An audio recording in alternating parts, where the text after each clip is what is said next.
Assalamualaikum warahmatullahi wabarakatuh.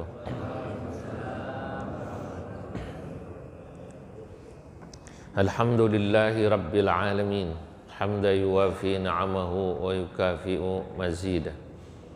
Ya Rabbana lakal hamdu kama yanbaghi li jalali wajhikal karimi wa li azimi sultanik. Allahumma salli wa sallim ala sayyidina wa habibina wa syafi'ina wa maulana Muhammad wa ala alihi wa sahbihi ajma'in, amma ba'du. Hadratal muhtaramin, para alim ulama, para asatidzah, tokoh dan pemuka masyarakat, segenap pengurus Masjid Al-Mubarakah, jamaah Masjid Al-Mubarakah maupun jamaah yang datang dari masjid sekitar, bapak-bapak, ibu-ibu, calon-calon ahli surganya Allah. Di pagi yang mubarak ini, alhamdulillah kita dapat berkumpul untuk taklim rutin kajian kitab hikam. Sebelum kita masuk pada pembacaan kitab hikam, saya ingin menyampaikan beberapa hal yang terkait dengan masalah yang tadi disampaikan terkait corona ya. Pertama, kita itu terkait corona karena ini sudah dianggap dan sudah disebut oleh lembaga dunia sebagai pandemi ya. Artinya wabah global yang bisa menyerang siapa saja, di mana saja. Maka ya kita meresponnya harus proporsional. Beberapa negeri misalnya ada yang sudah meliburkan sholat Jumat ya. Itu kalau Jumatan libur, yang rugi siapa? Yang rugi jamaahnya apa pengurus masjidnya? Ada yang bilang pengurus masjidnya karena kotaknya berkurang gitu. Ada yang bilang khotibnya kata gitu. Ya, tapi begini, kalau memang itu diambil keputusan oleh hukumah namanya. Hukumah itu pemerintah, pasti itu punya perhitungan. Pasti punya perhitungan. Nah, Indonesia ini perhitungannya belum ke sana.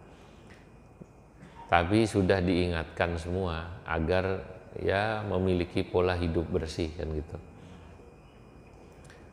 Saudara-saudara, yang prinsip itu ya orang saling tahu diri aja. Katanya kan yang rentan itu kena adalah usia 50 ke atas, 10 ke bawah. Bener. Ini bener ini. Yang rentan itu 50 ke atas, 10 ke bawah. Karena usia seperti itu dari sisi imunitas, dari sisi ketahanan tubuh tidak sekuat 10 ke atas, 50 ke bawah. Oleh karenanya tolong ukur umur masing-masing. Iya, bener. Kalau terasa kurang enak badan dikit, kurang sehat, jangan maksa keluar gitu. Saya beberapa waktu lalu ditanya ketua masjid, bagaimana hukumnya sholat pakai masker, sah apa enggak? Karena masker kan hidung ketutup, kata dia. Takutnya sujud enggak sah. Saya bilang, amma sujudu, adapun sujud, maka syarat sahnya sujud itu yang penting ya. Kata Nabi, umirtu an asjuda ala sab'ati a'zum. Aku diperintahkan sujud untuk 7 tempat. Artinya 7 tempat itu harus nempel. 1 jidat, 2 tangan kanan kiri, 3 dengkul, 2-3 tangan, 4-5 dengkul, 6-7 kaki. Berarti 7 kan? Yang disebut berarti jidat. Hidung ulama khilaf, mayoritas bilang tidak wajib nempel, sunnah aja. Untung hidung itu kok sunnah nempel. Kalau sujud hidung wajib nempel, kasihan yang pesek. Lah iya, susah dia. Tapi karena hidung itu sunnah, maka ya boleh nempel, boleh enggak gitu. Kalau terkait kata saya orang yang sholat pakai masker sah gitu. Tapi pertanyaan saya, kenapa juga dia sholat pakai masker kecuali jelas-jelas batuk dan pilek? Kalau dia sehat ngapain gitu? Ya, kalau dia sehat ngapain pakai masker? Jadi pengurus masjid nggak usah terlalu berlebihan merespon. Tapi memberitahu boleh, memberitahu boleh. Ya dibuat sebuah tempelan yang kurang sehat, tidak perlu. Karena memang ada penjelasan. Apalagi yang jelas-jelas sakit. Sudah tahu punya penyakit paru-paru. Kan gitu kan? Itu nggak usah ke masjid dulu. Karena dalam hadis sahih Nabi Muhammad SAW bersabda, la yuridu mumarridun ala musahhin. Orang yang sakit jangan datengin orang yang sehat. Itu hadisnya gitu, muttafaqun alaih. Hadisnya Bukhari Muslim. Yang sakit jangan datengin yang sehat. Tahu diri Pak. Ya, kecuali sakitnya sakit hati lain. Orang yang sakit hatinya dia harus sering datang sama orang yang sehat hatinya, supaya orang yang sakit hati itu bisa sembuh karena kumpul sama orang yang sehat hatinya. Nah, orang yang sehat hatinya ini yang sering rajin ngaji tasawuf ini insya Allah hatinya sehat. Lah iya. Kalau yang sakit hati harus sering kumpul, tapi kalau sakit fisik jangan. Harus pengecualian itu ya. Kedua, bagi orang yang sudah ditetapkan oleh pemerintah bahkan harus dikarantina, ya dia harus ngikutin. Karena kalau tidak akan menyebabkan kerepotan yang lebih luas. Kayak kemarin katanya ada tukang ojek, ojol gitu kan. Udah dirawat kabur. Lah cuman saya dalam hati ngomong, dia pasti mikir ini kenapa kabur. Belum ngasih duit sama bininya, kali dia bingung gitu. Nah mestinya pemerintah tuh yang kayak gitu dipikirin juga. Bapak-bapak kalau misalnya diminta untuk dirawat, sebulan dikasih 10 juta mau nggak? Ya ada yang bilang mau juga tapi di sono katanya mau juga katanya lah daripada nggak punya duit gitu katanya. Lah mestinya pemerintah nyiapin itu supaya apa namanya dia tenang, namanya juga ojek lah, dia penghasilannya dari ngojek lah, begitu dikarantina dia bingung. Jadi kata saya kalau dia lagi sakit atau terkondisi flu, dia nggak Jumatan nggak dosa Pak. Ini supaya jelas. Bapak-bapak nggak perlu takut.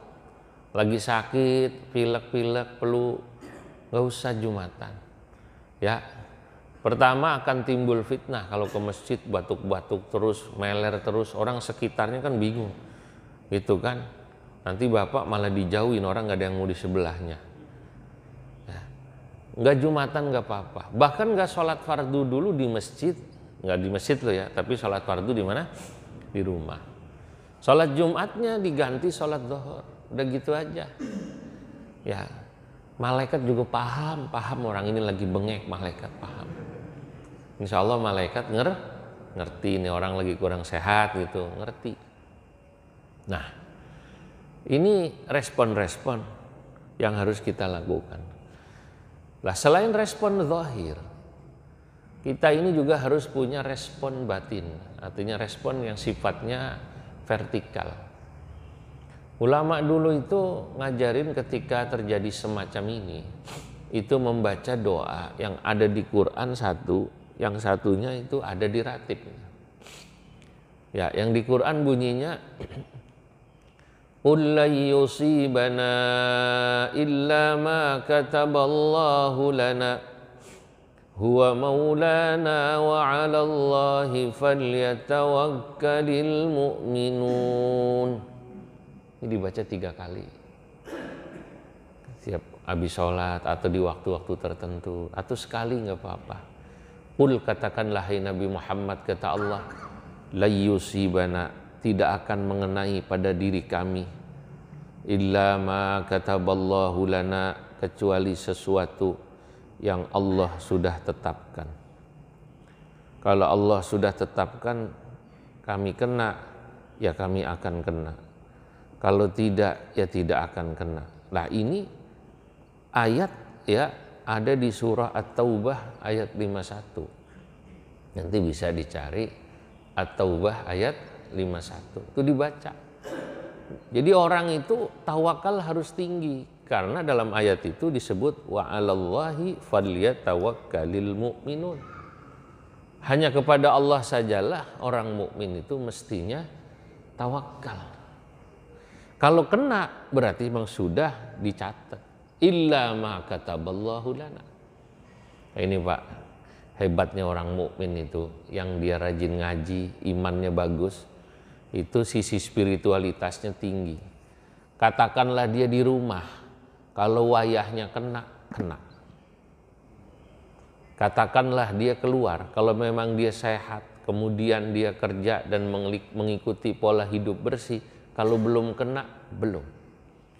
Ya bahwa ada ikhtiar-ikhtiar, nggak perlu cipika-cipiki tahu diri gitu loh. Sementara nggak usah cipika-cipiki.